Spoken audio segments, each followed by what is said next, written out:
Bueno, me da mucho gusto presentar a la profesora Margarita López Maya.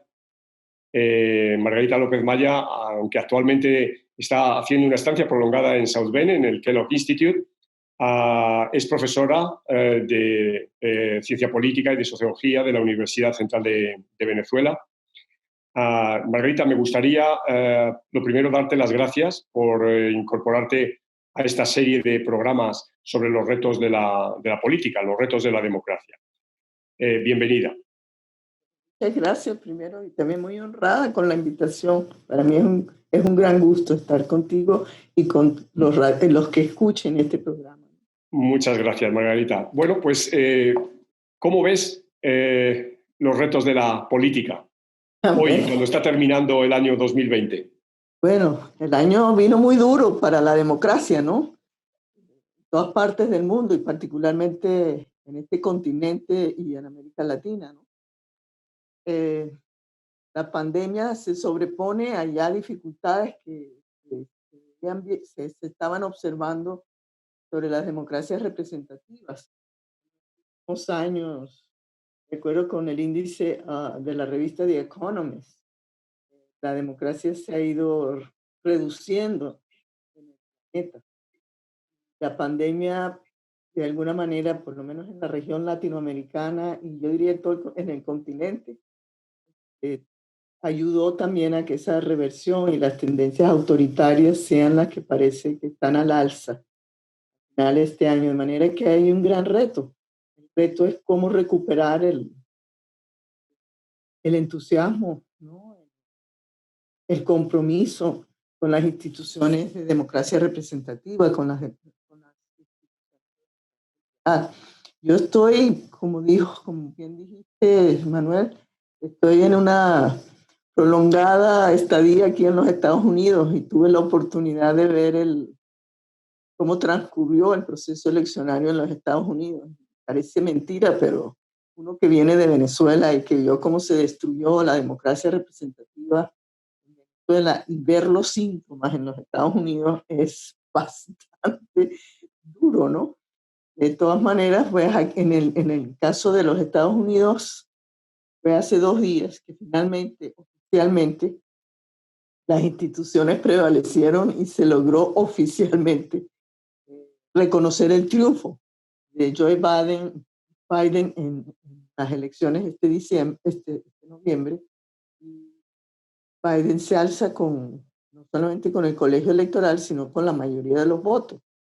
El presidente Trump hizo todo lo posible por alterarlo, esos resultados, o por desconocer esos resultados, y en el caso de los Estados Unidos, en este momento funcionaron las instituciones y los colegios electorales y las regiones finalmente certificaron el triunfo de Biden. Pero es una amenaza que está sobre una de las principales democracias del mundo, de manera que también presagia todos esos desafíos que tiene la democracia representativa. Fíjate que Venezuela siempre consideramos que era un ejemplo exitoso, ¿no? Que el pacto de Punto Fijo en 1958 había sentado una democracia inclusiva, donde se gestaron además 2 partidos políticos muy sólidos y que fueron ejemplo, ¿no? En la política latinoamericana entre el año 60, los años 60 y los años 90, ¿no? Tanto Acción Democrática como COPEI, ¿no? Y ya digo, Venezuela se libró de la oleada de regímenes autoritarios que asoló sobre todo al Cono Sur, de la violencia en Centroamérica y demás, ¿no? Sin embargo, esa democracia modélica hoy está por los suelos, ¿no? ¿Qué ha pasado? Bueno, sí, ya en realidad Venezuela ya no tiene una democracia, o sea, no hay ninguna institución en pie. Las instituciones de la democracia liberal y tampoco hay una elección legítima que haya dado el reconocimiento Maduro de que él es el presidente, no por alguna elección transparente, competitiva, de manera que nosotros estamos claramente en un régimen autoritario, ¿no? Ahora, yo diría que, bueno, lo primero que diría es que las democracias son frágiles, ¿no? cierto que la democracia venezolana fue modélica, ¿no? Y fue construida con mucho sacrificio por actores políticos, por partidos políticos, compromisos con actores políticos y sociales, instituciones. Del 58 al 62, Venezuela se construyeron una cantidad de compromisos entre empresarios, sindicatos, la Iglesia Católica, los partidos políticos, para sostener una democracia en Venezuela, y se sostuvo hasta finales de los años, hasta finales del siglo XX, diría yo. Pero como han dicho muchos que trabajan las teorías democráticas, en América Latina hay un problema de desigualdad social y de exclusión social que pareciese que alimenta un péndulo que va del autoritarismo, que va de la democracia a lo que yo diría que es la emergencia del populismo, que nace y renace de sus cenizas en toda América Latina, cada determinado periodo de tiempo y en cualquier sitio, ¿no? Yo creo que eso fue lo que le pasó a Venezuela. Esa democracia no logró eh, estabilizarse, creo que fundamentalmente por un contexto de desigualdad social creciente que se dio a partir de los 80 y 90. Nosotros teníamos una economía muy sustentada en el petróleo.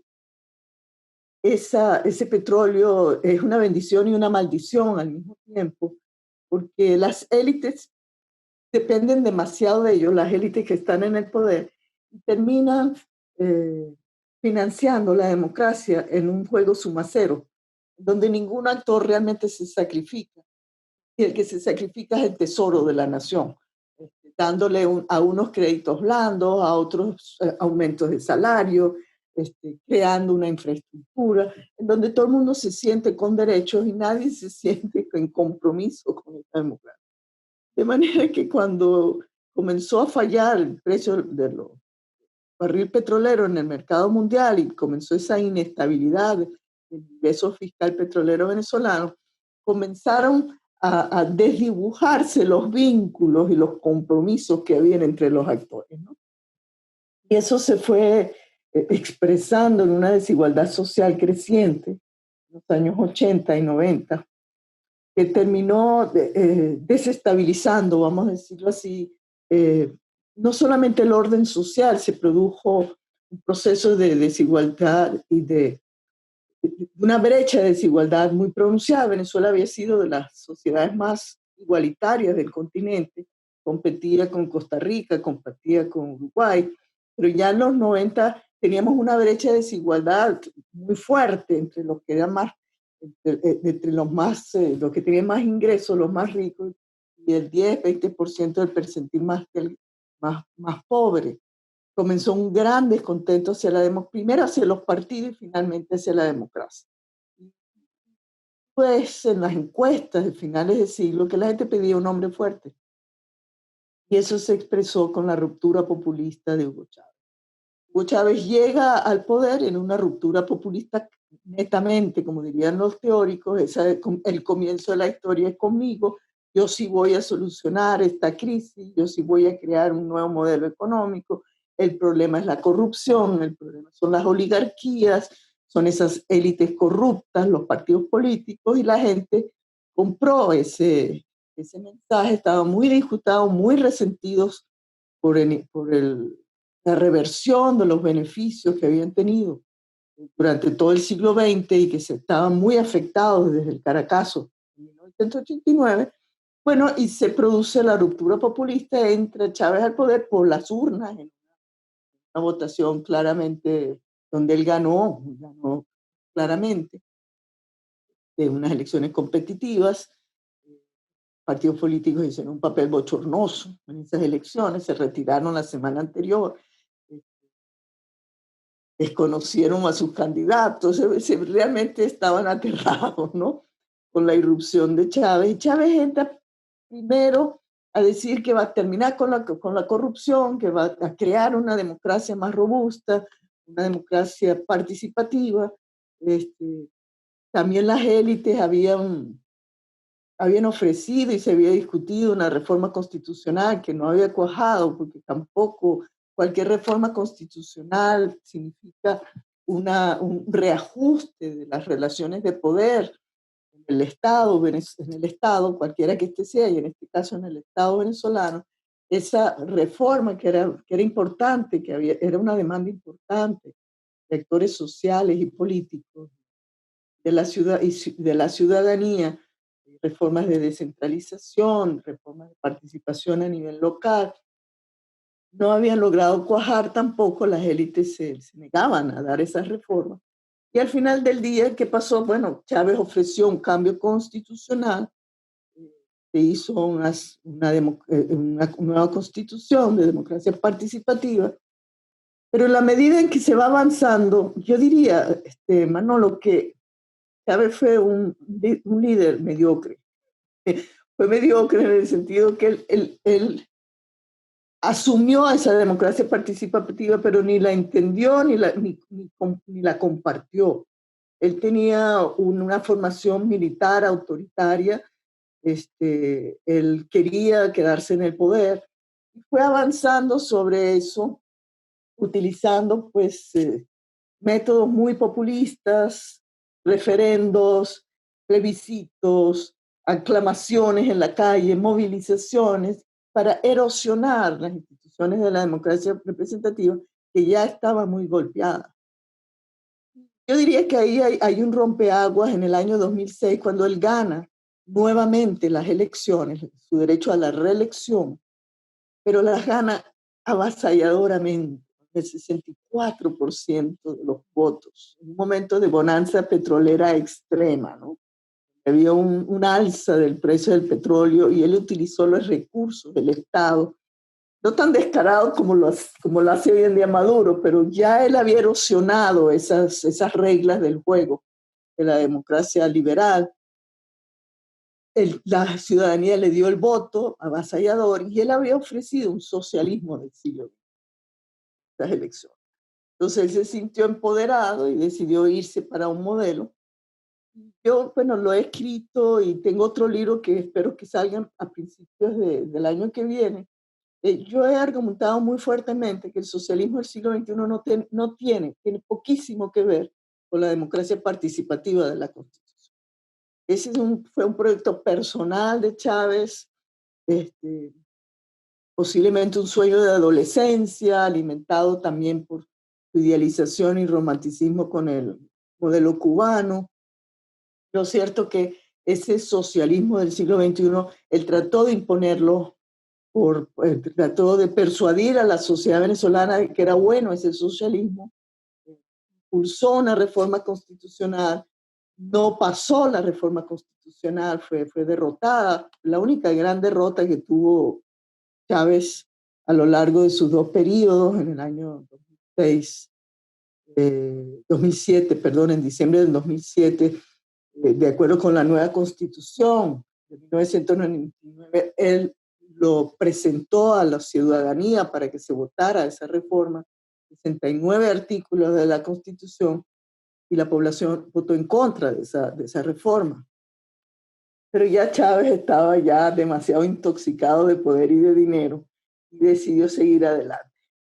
Y entonces ahí comienza ya a torcerse todo en Venezuela. La tendencia autoritaria de Chávez se hace más pronunciada, comienza a utilizar al Tribunal Supremo de Justicia para pasar leyes y decretos y regulaciones y procesos administrativos, después de que la voluntad popular le había negado esa reforma, para imponerla por otros medios. Y así fue caminando y logró hacerlo. La verdad es que mientras hubo bonanza petrolera, él volvió a pedir un plebiscito en el 2009 no ya para modificar los 69 artículos nuevos a la Constitución para ir al socialismo del siglo XXI, no 4 artículos para él reelegirse indefinidamente en el poder. Y eso sí pasó. Eso pasó porque él negoció eso, lo negoció con sus partidos para que pasara de ser una reelección de él nada más a ser una reelección de todos ellos, ¿no? todas las autoridades podían reelegirse indefinidamente. Bueno, esa enmienda constitucional sí pasó. Y entonces ya comenzó pues lo que yo he dicho en la publicación, que ya no es una legitimidad racional legal, como diría Max Weber, sino que ya es una legitimidad carismática, le está imponiendo su voluntad como encarnación de la voluntad popular, de cesarismo allí, que recibe aclamación a través de procesos eleccionarios que son plebiscitarios, y él va imponiendo con su carisma y con la bonanza petrolera un modelo que no ha sido ni discutido, ni querido, ni apoyado por la población. Eso dura hasta que él vive. Pues. Claro, porque el carisma no se transmite, no se hereda. Así es. Y en 2013, pues él muere, ¿no? Entonces ahí comienza el problema, porque en 2014 también bajan los precios petroleros. Entonces se conjugan los dos pilares del modelo socialista del siglo XXI, se caen de esa mesa y la mesa se cae. Entonces comienza ese proceso que ha sido tan doloroso para Venezuela, porque es el legado de Chávez en este sentido es un legado de destrucción de la democracia liberal, y proponer realmente un modelo alternativo a eso, sino una especie de capricho de Chávez, de un Estado comunal que no tiene raigambre en Venezuela, no tiene tradición en Venezuela. Ese Estado comunal que Chávez propuso en la reforma y que le fue negado, no tiene sufragio universal, directo y secreto, es un tipo de democracia asamblearia, de mano alzada, no tiene autonomía el Banco Central, no tiene independencia de los poderes públicos. O sea, es lo que el diseño que nosotros vimos de ese Estado de Chávez como socialista era un diseño muy parecido a los modelos marxistas-leninistas del siglo XX, modelo soviético y particularmente el modelo cubano, porque vamos a estar claros, Chávez era un militar. Chávez de marxismo sabía muy poquito. Y, igualmente, incluso él reconoció que nunca había leído El Capital, hacia el 2011, por allí, en un regalo que le hicieron de cumpleaños a Luis Rodríguez, su ministro. Él dijo, bueno, yo reconozco que yo no me he leído El Capital, pero sin leerse El Capital, él iba a hacer un socialismo nuevo, más vigoroso del siglo XX, y terminó pues teniéndose que apoyar en sus asesores cubanos y en sus radicales izquierdistas venezolanos, y lo que hizo fue una cosa muy maltrecha que ya para cuando muere él está realmente herida en el ala, ¿no? Bueno, y el legado, ese legado, lo que sí hizo fue destruir lo que quedaba de la democracia, de las instituciones democráticas, y sobre esto se monta Maduro y este entorno, esta alianza militar y civil que acompañó a Chávez hasta el final y que en un momento es la misma que acompaña a Maduro, militares, familiares, amigos, socios de negocios de las familias chavistas. Ellos entran ya, Maduro gana las primeras elecciones muy dudosamente, nunca quedó muy claro si realmente las había ganado, porque las elecciones del 2013 no fueron ya, prácticamente no tenían condiciones competitivas. Hay mucha duda sobre la transparencia de los resultados en vista de que él ganó con el 1.4% de los votos, una competencia totalmente desigual. Entonces eso le produjo desde el principio muchos problemas a Maduro, tanto dentro del chavismo como para la sociedad en general. Y eso fue caminando, obligando, presionando, y también, digamos, era la opción que ellos tenían, en ir cerrando pues hacia un autoritarismo totalmente cerrado, montado, apoyado crecientemente en la represión de los cuerpos de seguridad y en este entorno de amigos familiares, militares y civiles que habían acompañado a, a Chávez y que después van a acompañar a Maduro. Claro, de eso estamos ya hace 7 años de esto. En el interín se interrumpe totalmente la democracia venezolana entre 2016 y 2017. Ya la comunidad internacional reconoce Ya en Venezuela no hay democracia. La Asamblea Nacional que gana la oposición en el 2015, castrada durante todos estos años, no puede ejercer funciones porque Maduro, desde el Tribunal Supremo de Justicia, desde el Poder Electoral y desde los poderes Fiscalía, etcétera, utiliza todos los otros poderes para cerrar la posibilidad de que la Asamblea Nacional pueda hacer algo en Venezuela, cierra los procesos, suspende el referendo revocatorio, que es el dispositivo constitucional que tiene Venezuela para salir de estos impases, el legislativo y el ejecutivo, y en definitiva es una dictadura, pues lo que estamos viviendo en Venezuela, pero una dictadura atroz, en el sentido de que tampoco económicamente tiene ningún sustento. Y Margarita, para ir finalizando, ¿qué salida hay a este régimen y a esta situación? Bueno, un autoritarismo tan extremo como el de Maduro, y yo lo estoy catalogando incluso con rasgos no solo totalitarios por la ideología que tiene, sino sultánicos por la arbitrariedad con la que se ejerce el poder y por otros rasgos que, bueno, van a salir en el libro que espero salga en los primeros meses del año. Hace muy difícil una salida clara a la situación. Lo que reina en este momento en Venezuela es una gran incertidumbre.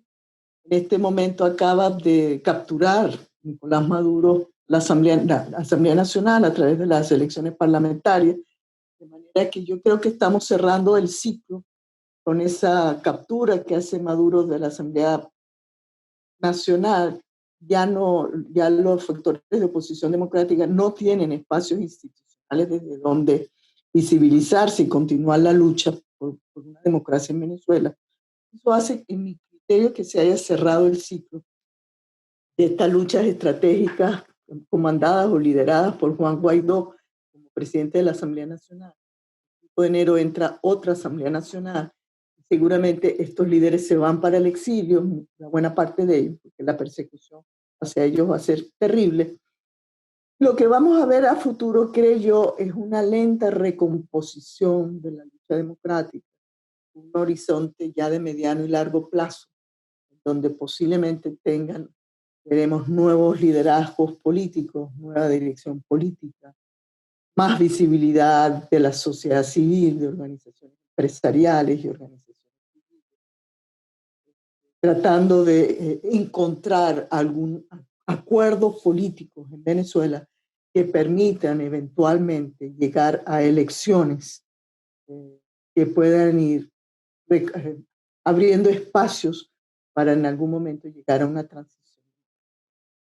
Es lo que me parece que lo que está planteado, porque la derrota de los factores opositores en este momento.